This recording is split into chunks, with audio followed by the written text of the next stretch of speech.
Good day once again. This is Maestro Sani for the parts and function of respiratory system, Science Grade 6. Yan, para po sa mga hindi pa nakapag-subscribe ng aking YouTube channel, please do subscribe. Click the subscribe button and the notification bell.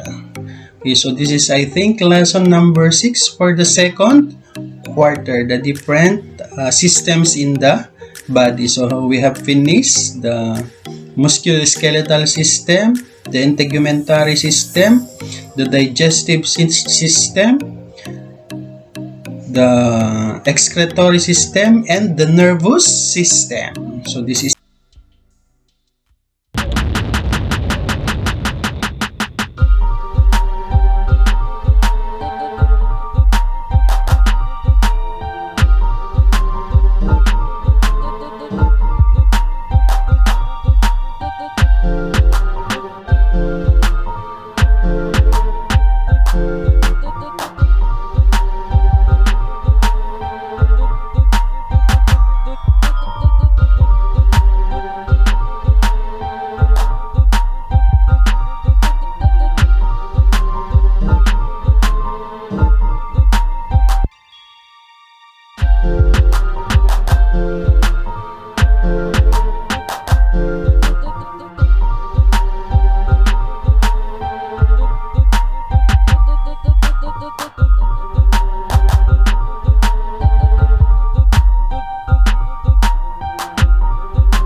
between the eyes.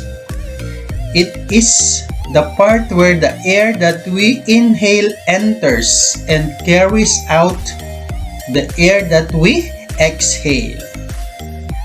So it is the first part of the respiratory system. So ito po yung kanyang illustration. So may cartilage, lower lateral cartilage, nasal septum, upper lateral cartilage, we have the nasal bones, and the bone cartilage of the nose. So, ito yun yung buto sa ating nose. Ang tawag po dyan ay bone cartilage. Kasi hindi siya masyadong matigas na bones. Yan yung malambot na bones. Next, we have the nasal cavity. It is part found inside the nose. It also lined with the mucous membrane that helps keep the nose moist. It is also lined with the hair-like structure called the cilia, which help trap dirt entering the nose. Yung mga tawag dun sa mga maliliit na hair sa ating nose ay cilia. Yan, we have the nasal cavity, the oral cavity, the pharynx, epiglottis, and the larynx. So, yun yung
indication for change in the human body as we grow up. Next is the windpipe or the trachea. It is a tube that is about 4 inches long. It is found just under the larynx or voice box and then divides into 2 small tubes called the bronchi. Ayan. So next, so pababa na tayo. Is the bronchial tube. So dalawa po yan. These tubes which serve as the main passageway of air entering the lungs. So we have the right and the left lungs. So meron ding the left and the right bronchial tube.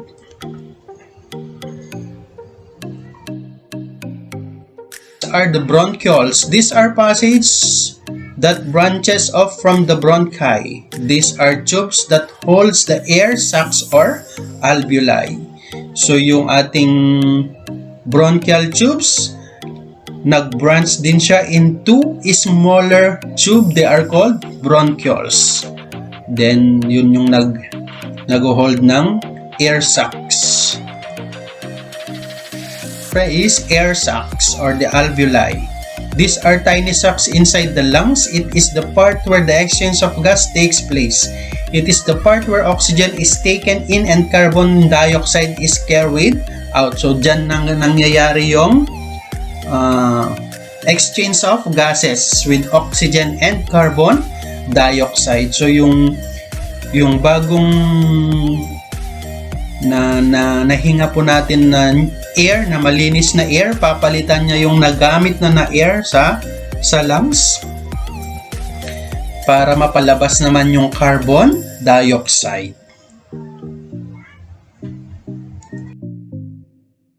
This is the lungs. These are pair of spongy air-filled organs located on either side of the chest or thorax. Ayan. So, ito po yung left and the right lungs. So, meron siyang siyempre may alveoli, yun yung air sacs, bronchial tubes, or so, ayan yung mga parts niya. May cardiac knots, may oblique fissure, may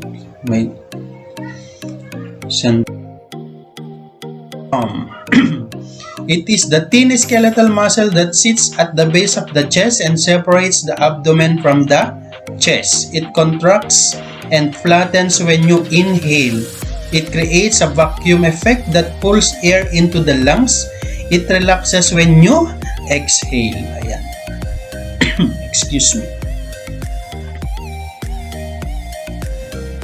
Okay, there are some diseases in the respiratory system. These are the common disease. This includes asthma. Your airways narrow and make too much mucus. Ayan. So, mga may asthma. Then, bronchiectasis, inflammation and infection of your bronchial walls. Then, COPD, chronic obstructive pulmonary disease. This long-term condition gets worse over time. It includes bronchitis and emphysema. The next is pneumonia. An infection causes inflammation in your alveoli. They might fill up with fluid or pus. Ayan. So, palala ng palala. Then we have tuberculosis, or ito yung sinasabi po nila na TB na walang antena. A bacterium causes this dangerous infection. It usually affects your lungs but might also involve your kidney, spine, or brain. Next is lung cancer. Cells in your lung change and growth into a tumor. This often happens because of smoking or other chemicals you breathed in. Ayan. Siyempre, ang pinakaayaw po ng lungs ay smoke. And when you smoke or when you take in cigarette, siyempre, manghihina po yung ating lungs. Then, magiging lung cancer. Then cystic fibrosis, this disease is caused by a problem in your genes and gets worse over time. It causes lung infection that don't go away. Then alveolar effusion, too much fluid builds up between the tissue that line your lungs and chest. Ayun, nagsabi nila na may tubig ang lungs. So po yun sa yun. Alveolar effusion. Then idiopathic pulmonary fibrosis, your lung tissue becomes scarred and can't work the way it should. Nanghihina din. Then sarcoidosis, tiny clumps of inflammatory cells called granulomas form, often in your lungs and lymph nodes. Ayan. So those are the different diseases of the respiratory system. And now we have here the activities that we can do or observe at home that shows the value or use of respiratory system. Kung paano natin iingatan. Siyempre first, increase your walking speed. So yan, mag-walk or even mag-jogging or even mag-run. Then, pangalawa, don't smoke. Yan. Para sa, ang sinasabi nila, pag maaga kang manigarilyo, siyempre sa mga bata, it can causes a lot of danger in your lungs. Then, add plants to your home. Mas maraming plants, mas maraming oxygen. So, mas malinis na hangin ang ating nalalanghap. Challenge your lungs to improve your respiratory system. Ayan. Kailangan i-hold mo yung breath for 10 to 15 seconds. Pag nakaya mo yon, medyo malakas ang lungs. Pero pag hindi mo kaya yon, may problema po ang lungs. Or, kumuha po tayo ng straw in order for us to challenge our lungs. Doon po natin subukang maghinga. Ilagay po natin sa ating bunganga. Doon po natin subukang maghinga in order for us to challenge and to keep track the strength of our lungs. Then, exercise, get fit and stay active. Siyempre, exercise pa rin. And eat healthy foods, drink lots of water.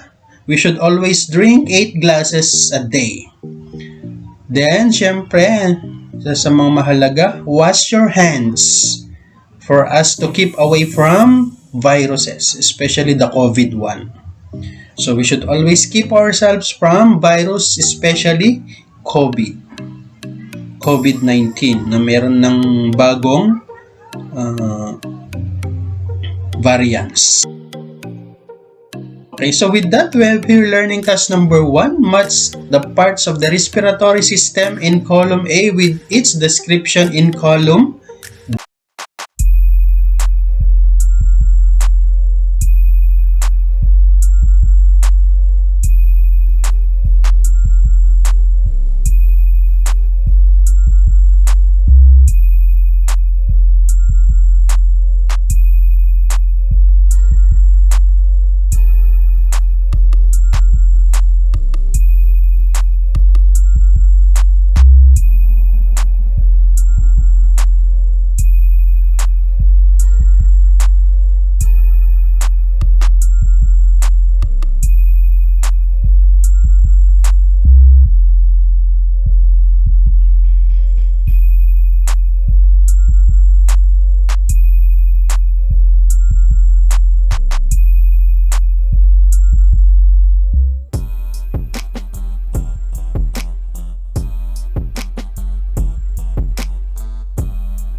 Learning task number 2.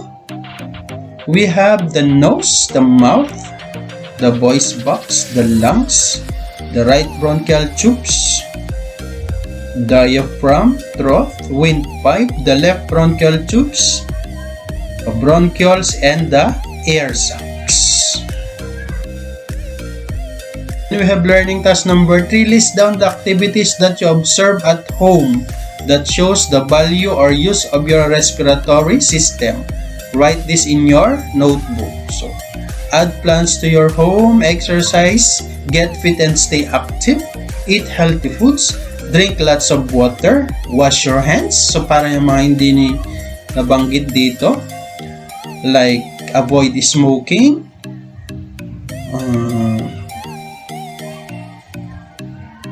eat healthy foods. Ayan. So this is the end of our lesson for today. Not subscribed yet with my YouTube channel, please to subscribe. Click the subscribe button and the notification bell.